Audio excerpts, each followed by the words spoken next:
네, 안녕하십니까. 2024년 11월 27일 모닝 미팅 시작하도록 하겠습니다. 먼저 전일 증시 마감 시황 및 증시 동향 발표가 있겠습니다. 김지원 연구원입니다.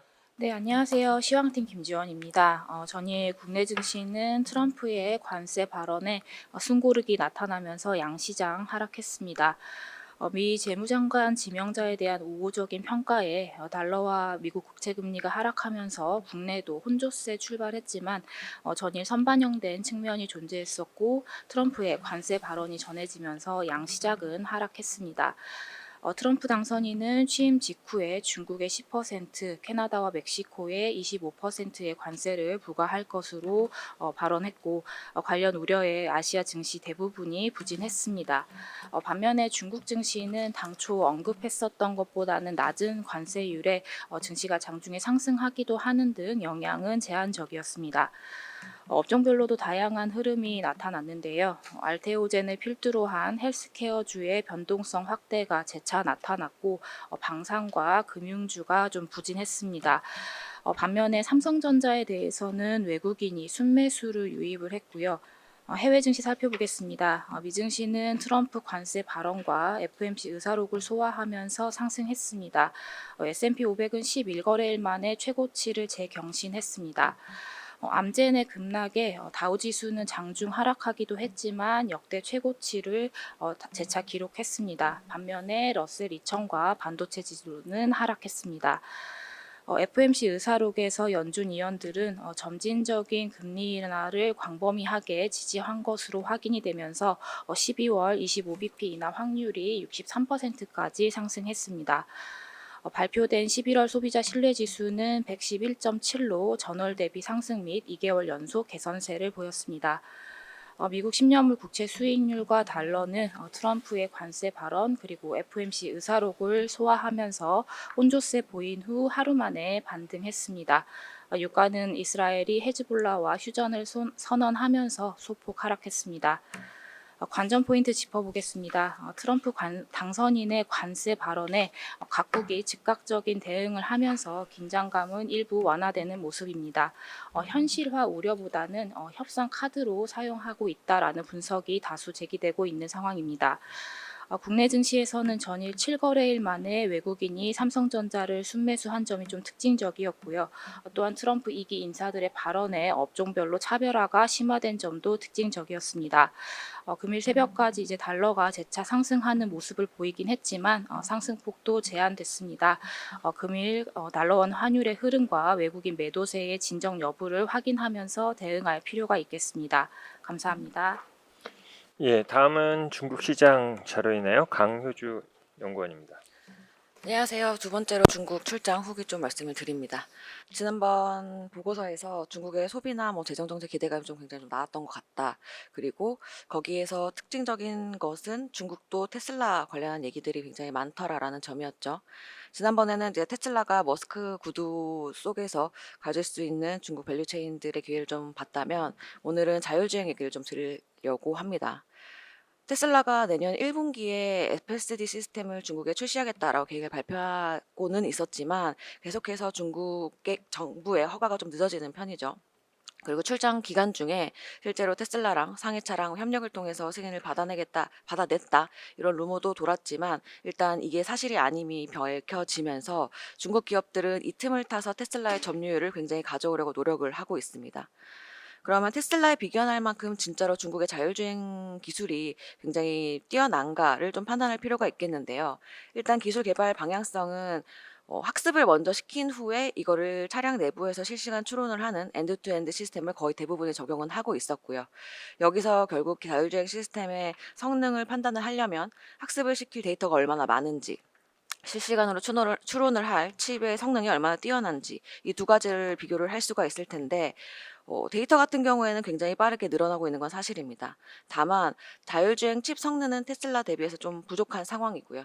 테슬라가 400테라옵스 정도의 현재 출시된 칩의 연산 성능을 보이는데 화웨이를 제외하고는 모두 좀 떨어지는 모습. 내년에 출시될 예정인 칩은 특히나 더 많이 차이가 나는 상황입니다.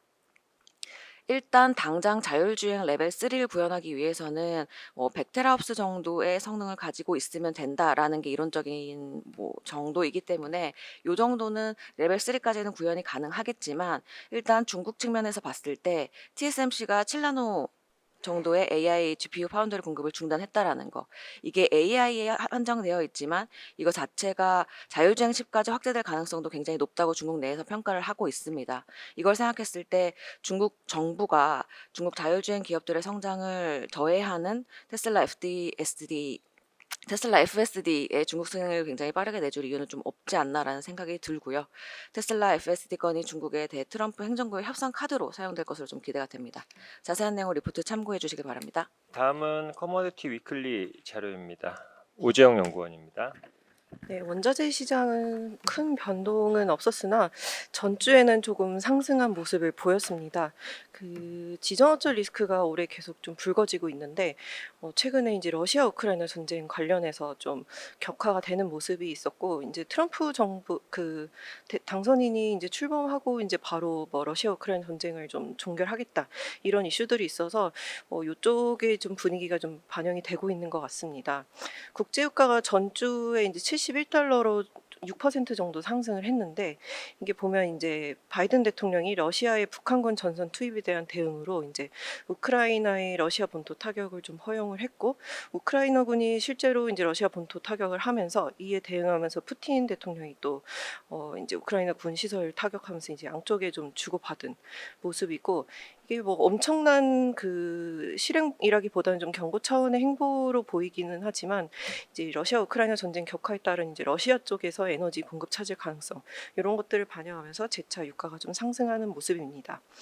다만 이제 글로벌 원유 수요 부진에 대한 우려가 여전하기 때문에 유가 상승폭은 과거보다 좀 굉장히 제한적인 모습이었고 최근에 이제 지표들 보면 이제 아직까지 좀 부진한 모습을 이어나가는 모습입니다. 금 가격 같은 경우는 전주에 좀 다시 원래 좀 조정을 보였었다가 최근에 다시 상승하는 모습을 보이고 있는데 이게 이제 전쟁 이슈로 인해서 안전자산 수요가 좀 다시 올라가는 모습 이런 것들이 있어서 최근에 금리 상승이나 강달러 효과를 압도하면서 금 가격을 좀 올리는 모습입니다. 여기에다가 이제 미국의 그 제조 PMI 같은 경우는 7월 이후에 최고치를 기록하면서 부진한 경기와는 대조적으로 미국의 경기가 여전히 견고한 모습이 확인되면서 달러화가 상승한 영향에 따라서 이제 금 가격의 상승폭은 엄청 크진 않았고 이제 좀 상승폭을 제한하는 모습이었습니다. 이상입니다. 다음은 기업 및 산업 분석 순서입니다. 먼저 LS 머티리얼즈 자료입니다. 이창민 연구원입니다. 네, ITS 이창민입니다. LS 머티리얼즈 IPO 대표 주관 업무 수행했다는 의무발간 자료 발표드리도록 하겠습니다. LS 머티리얼즈는 울트라 캐퍼시터와 알루미늄 소재 부품을 생산하는 업체고요.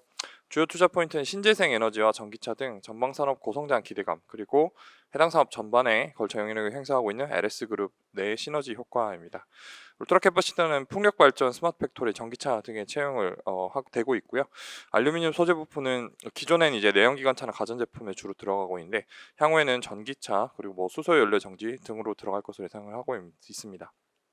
향후 미래의 신사업으로는 국내 OEM사 쪽으로 고가 차량 중심으로 이제 배터리 시스템을 공급할 예정입니다.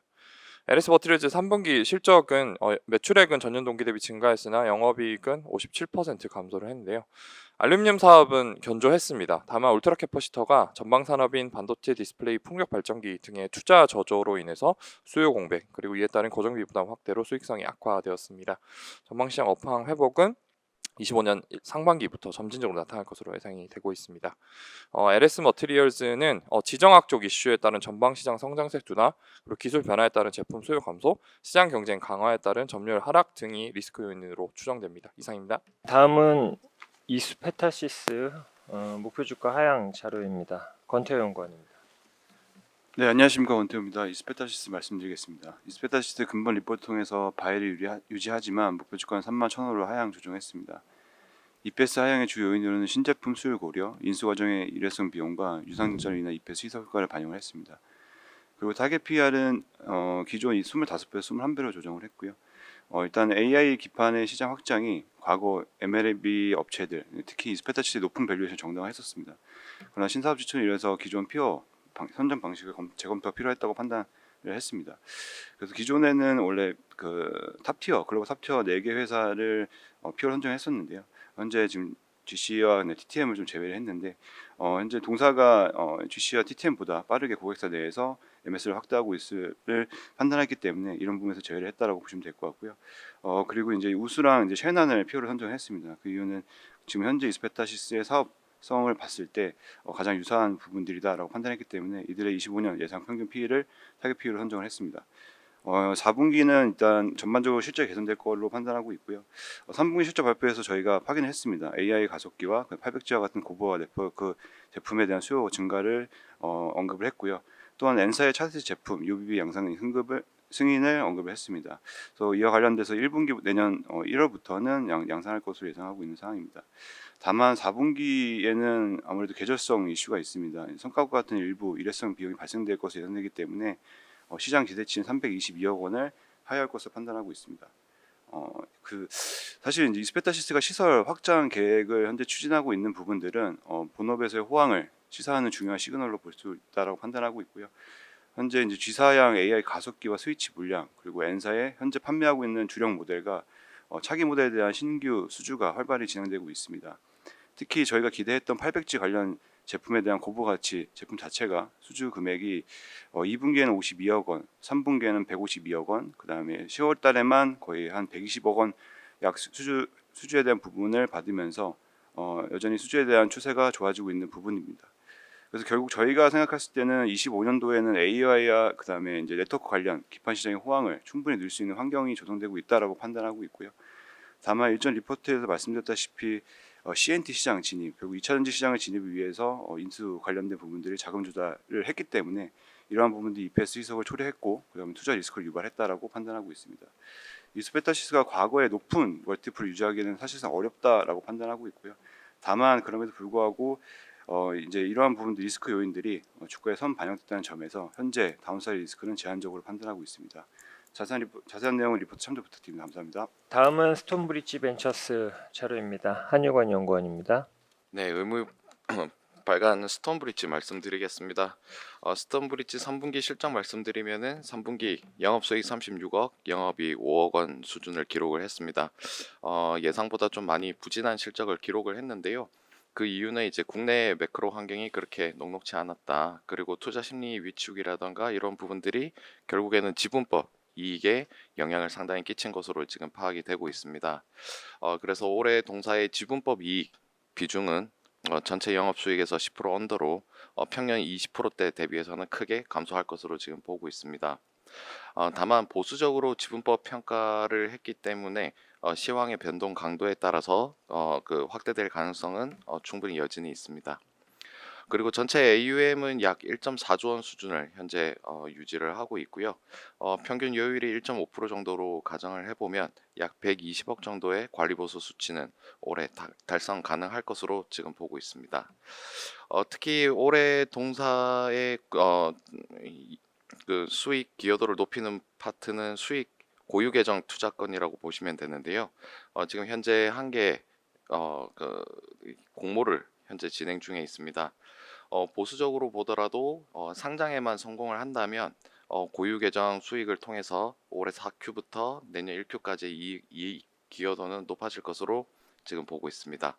자세한 내용은 보고서 참조 부탁드리겠습니다. 예, 다음은 지누스 자료입니다. 김영겸 연구원입니다. 지누스가 어제 큰 폭으로 주가가 상승했는데요. 그 상승의 배경에는 도널드 트럼프 미국 대통령 당선인이 25일 현지 시간 오후 트루스 소셜에 멕시코와 캐나다에 대해서 현재 무관세를 적용하는 미국 멕시코 캐나다 협정을 뒤집고 25% 관세를 적용한다라고 선언을 했습니다. 그는 이날 올린 두 개의 글에서 펜타닐 유입의 원인으로 중국을 지목했고요. 마약이 멕시코를 통해서 미국으로 들어오고 있기 때문에 이것이 중단될 때까지 관세를 부과하겠다고 밝혔습니다. 트럼프 수혜주로 지누스가 떠오를 가능성이 크다고 생각을 하는데요. 현재 지누스 해외 공장은 중국과 인도네시아에 위치해 있고요. 미국향 매트리스는 모두 인도네시아 공장에서 현재 수출을 하고 있습니다. 특히 2022년 설립된 인도네시아 3공장은 폼 스프링 매트릭스 중심의 최신 공장이고요. 올해 6월 1일부터 본격적으로 가동을 시작을 했습니다. 최근 미국향 인도네시아 매트리스에 대해서 미국 상무부가 기존에 부과해온 반덤핑 관세율에 대해서 적격 여부 심사가 있었는데요. 원심 2.22%, 1차 재심에서 6.75%, 최종에서 0.00%로 재판정에서 미국 국제무역법원에 현재 제출된 상태입니다. 향후 미국 국제무역법원에서는 미국 상무부의 재판정 내용을 참고해서 최종 인용 여부를 결정하게 되어 있으며 연내 확정될 전망입니다. 2023년 기준으로 국가별 미국으로 수출하는 매트리스 수출량은 총 1671만 개인데요. 이 중 인도네시아가 23.5%로 1위, 그 다음에 2위가 바로 멕시코이고요. 큰 차이 없이 22.7%를 현재 차지하고 있습니다. 이는 멕시코 공장이 있는 매트리스 경쟁업체 대비해서 지누스의 가격 경쟁력이 월등히 좋아질 수 있는 계기가 마련된 것으로 판단이 되고요. 또한 최근 지누스는 미국 오프라인 대형 고객사와의 ODM 신규 계약을 체결했는데요. 이는 고객사가 멕시코에 집중되어 있던 공급처 다변화 전략에 따른 것으로 이번 트럼프 당선인 선언이 실제 관세 부과로 이어진다면 추가적인 공급 물량 확대도 기대해 볼 수 있다라고 생각합니다. 이상입니다. 예, 이상으로 준비된 자료 발표를 모두 마쳤습니다. 감사합니다.